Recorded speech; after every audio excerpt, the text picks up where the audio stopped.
Aujourd'hui le 30 juin 2026. Première lecture. Quand le Seigneur Dieu a parlé, qui refuserait d'être prophète?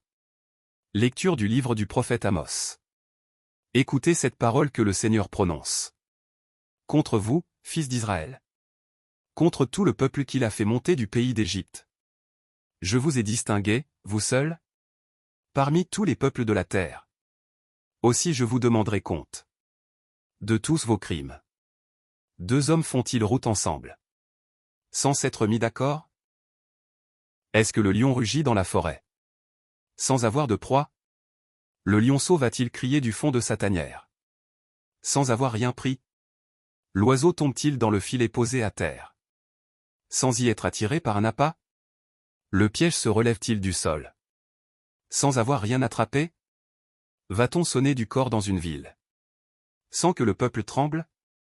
Un malheur arrive-t-il dans une ville, sans qu'il soit l'œuvre du Seigneur? Car le Seigneur Dieu ne fait rien, sans en révéler le secret à ses serviteurs les prophètes. Quand le lion a rugi, qui peut échapper à la peur? Quand le Seigneur Dieu a parlé, qui refuserait d'être prophète? J'ai tout détruit chez vous, comme Dieu a détruit Sodome et Gomorrhe. Vous étiez comme un tison, sauvés de l'incendie. Et vous n'êtes pas revenus à moi. Oracle du Seigneur. C'est pourquoi, voici comment je vais te traiter, Israël. Et puisque c'est ainsi que je vais te traiter, prépare-toi, Israël, à rencontrer ton Dieu. Parole du Seigneur. Nous rendons grâce à Dieu. Psaume. Seigneur, que ta justice me conduise. Tu n'es pas un Dieu ami du mal. Chez toi, le méchant n'est pas reçu. Non, l'insensé ne tient pas devant ton regard. Tu détestes tous les malfaisants. Tu extermines les menteurs. L'homme de ruse et de sang. Le Seigneur le hait. Pour moi, grâce à ton amour, j'accède à ta maison.